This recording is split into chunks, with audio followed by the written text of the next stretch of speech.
పారిజాతం ఆకులు పూలను ఆయుర్వేదంలో అద్భుత ఔషధంగా పరిగణిస్తారు. అందుకే ఎన్నో ఏళ్లుగా ఆయుర్వేదంలో పలు రకాల అనారోగ్య సమస్యలకు మందుగా వాడుతున్నారని నిపుణులు చెబుతున్నారు.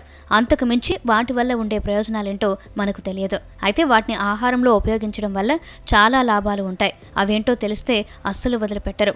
ఆయుర్వేదంలో ఈ చెట్టు బెరడు, కొమ్మలు, ఆకులు, పువ్వులను కూడా ఔషధంగా వినియోగిస్తారు. పారిజాత చెట్టు బెరడును తీసి నీటిలో వేసి మరిగించి కషాయంలో తాగడం వల్ల ఎలాంటి జ్వరమైనా తగ్గుతుందని నిపుణులు చెబుతున్నారు. అర్థరైటిస్, కీళ్ల నొప్పులు తగ్గడానికి పారిజాత పూల టీ లేదా ఆకుల టీ చాలా బాగా పనిచేస్తుంది. దీనిలో యాంటీ ఇన్ఫ్లమేటరీ లక్షణాలు పుష్కలంగా ఉండడం వల్ల ఇది వాపులను సమర్థవంతంగా తగ్గిస్తుంది.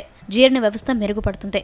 పారిజాత పూల టీని క్రమం తప్పకుండా రోజు తాగుతూ ఉండడం వల్ల స్త్రీ సంబంధమైన అనేక అనారోగ్య సమస్యలు దూరమవుతాయి. శ్వాసకోశ సమస్యలు ఉన్నవారికి ఈ టీ మంచి ఔషధం. పారిజాతం ఆకులను తేనె, అల్లంతో కలిపి రోజుకు 2 సార్లు తీసుకుంటే కాలేయ సమస్యల నుంచి బయటపడవచ్చు. పారిజాతం పూలు గుండె సమస్యల్ని కూడా పోగొడుతుంది. పొడి దగ్గుతో బాధపడేవారు పారిజాతం ఆకులలో తేనె కలిపి తీసుకుంటే దగ్గు సమస్య నుంచి త్వరగా బయటపడవచ్చు.